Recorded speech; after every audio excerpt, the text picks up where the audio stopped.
Yo, what is up guys, Ducati DC here. Real quick, if you are watching this video, hit that subscribe button if you've been enjoying a lot of the content recently. As you can see, I'm out here on the beautiful Honda Africa Twin, and I just wanted to remind you all that that button lets me know that I'm doing something right. It is really special to me. It might not mean a lot to you, but yeah.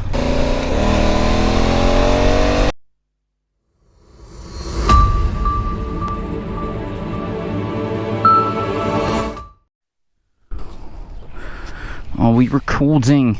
Yes, we are. Yo, what is up guys, Ducati DC here, and welcome to another video. We are here at Fredericksburg Motorsports in Fredericksburg, Virginia.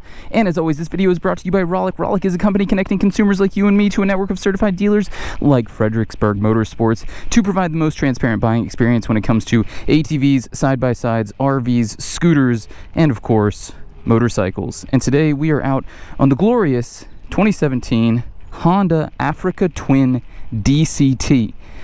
Now, my man Mikey D here has been genuinely one of the nicest people I have ever met at a dealership. I'm so excited to take this bike out for a spin, and it's service like that that sets dealerships apart. Ooh, it sounds really good. Wow, this is sporty as can be.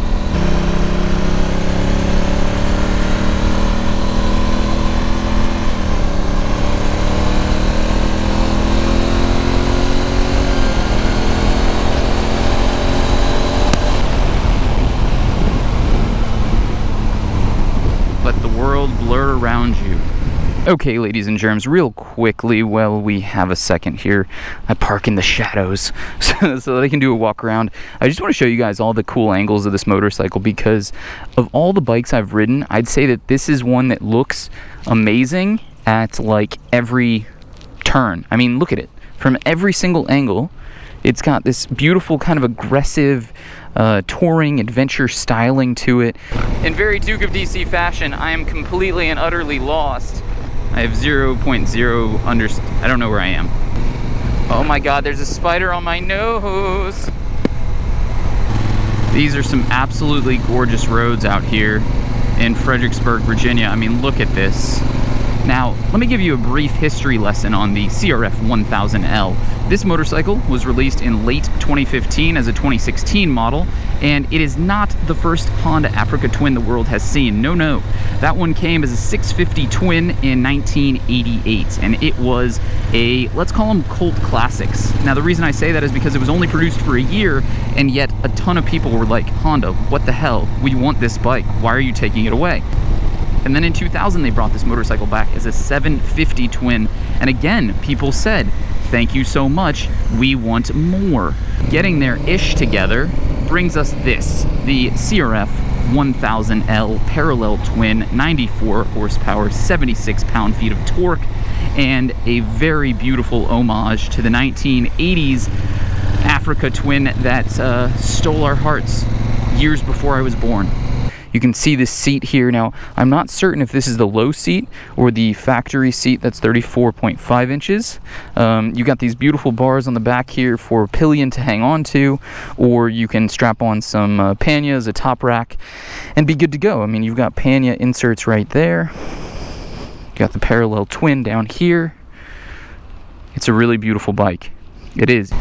No, but seriously, the Africa Twin, it has been around for a bit, and it's certainly been something that people have been asking for.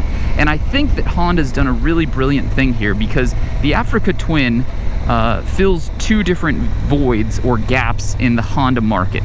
The first one is that it brings back this nostalgic motorcycle. So it's got a lot of people who have been tracking this kind of bike for maybe over 30 years, right?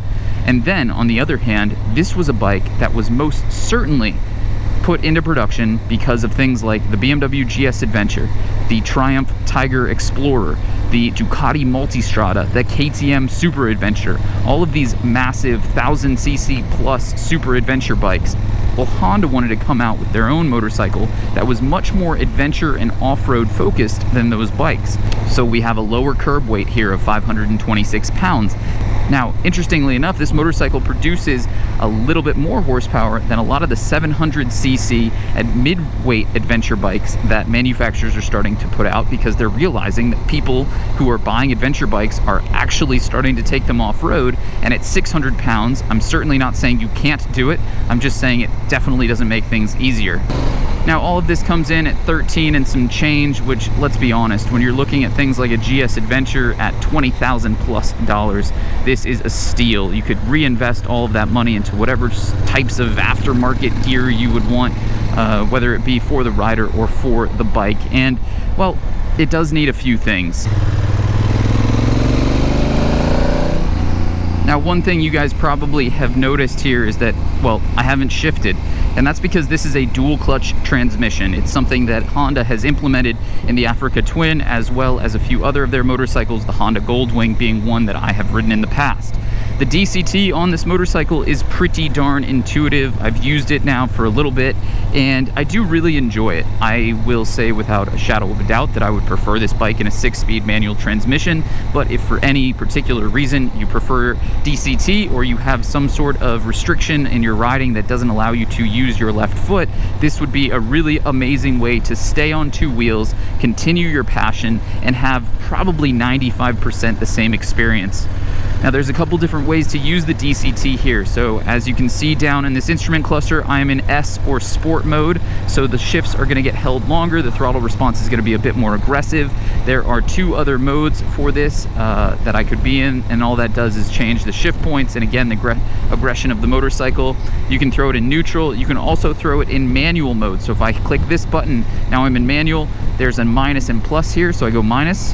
Very quick downshift to 4th, 3rd, 4th, 5th. It is a very, very, very quick system. I mean, I do think that they've done a great job of implementing this, and then you just click the manual button again and it throws you back into the automatic mode that you were in originally. All good things, baby boy. Now, there are a couple things that the Honda Africa Twin is missing right out of the box. 1, no cruise control. 2, no heated grips. 3, no center stand. 4, low tank range. We've got a less than 200-mile range on what is supposed to be touted as a class-leading adventure bike. I do have a bit of a problem with that.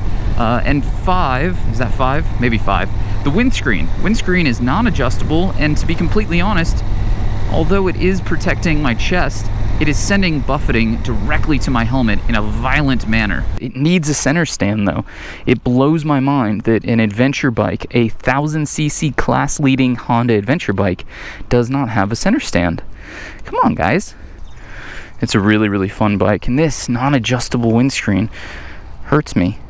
It hurts my feelings. It does. That being said, those are just gripes, things that I really enjoy. This power, the sound from the parallel twin is absolutely gorgeous.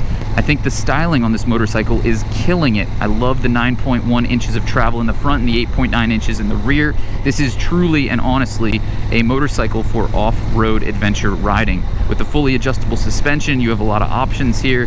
No, none of it is on the fly, none of it is electronic, but at the end of the day, I don't know if you need all that.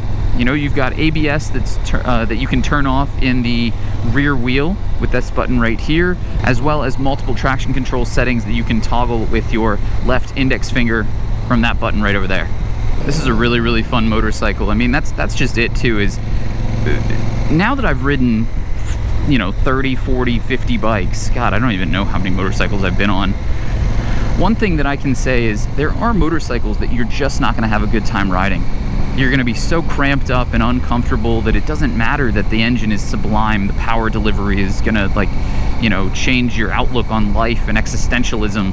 No, it doesn't matter, because at the end of the day, you get off it, you're sweating, you're hunched over and cramped up, and you feel terrible. But on the Africa Twin, I have all that power that I love from a parallel twin that makes a beautiful engine note. I'm sitting incredibly comfortably. I have a 34.5-inch seat height as standard and a 33.5-inch seat height with the low seat option. So even at 5 foot 9 inches, my 30-inch inseam can get down and do pretty well. Now, that being said, in off-road riding conditions, a lot of this changes. You know, you don't have the firm footing that you might have in this situation, so you are going to need this bike to be as low as it possibly can be if you have a low inseam. You got beautiful 21-inch front tire, 18-inch rear, so it is very, very off-road focused. As you can see, I've got the ABS disc in there, so this has ABS, fully adjustable Showa big piston fork, Nissan calipers. All right, let's hop back on Kings Highway here, take this thing out for a spinski, a spinarooski, dooskies.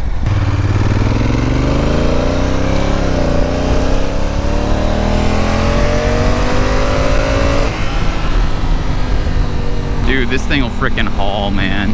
It will frickin' haul. It sounds so good. It looks so good. I'm a huge fan. And at a relatively low cost in comparison to its, you know, European rivals, this is a fantastic example of what an adventure bike should be. I personally, if this was a 6-speed manual transmission, would probably think this was one of the best adventure bikes I'd ever ridden. It's not that I don't like the DCT, it's just that I would prefer a 6-speed. It's my personal preference. It really is. This would be a fantastic time for cruise control. That's what I'm saying. Like, a lot of the things that the Honda's missing are very luxurious first world items that you don't need on a motorcycle, but in a lot of situations you might want them. Like in the winter or fall riding, because this is an adventure bike, it kind of almost in your head plays around with how long your riding season is. Like on a super sport bike, you only ride maybe on the best days of the year. I don't know, and that's just generalized statement. I know there's a lot of people who ride Ducati Panigales on courses well into November and December in this area, so that's fine. But generally speaking, you would put that bike away sooner than you would put something like this away. This almost reminds me of the Ducati Multistrada Pikes Peak Edition and the color scheme that is on that. All right, guys, we are heading back to Fredericksburg Motorsports here, and I just want to say huge thank you and shout out to Mikey D over there. If you are in the Fredericksburg area and you're looking for a Honda Africa Twin or any number of other power sport items, hit them up. And if you are not from Fredericksburg, go to that first link in the description for GoRollick.com and see if you can't find a motorcycle in your area. We are trying to provide the most transparent buying experience for all sorts of different power sport items. As always, if you're new to the channel, hit that subscribe button and like this video if you enjoyed it, comment down below, and I will see you on the next one.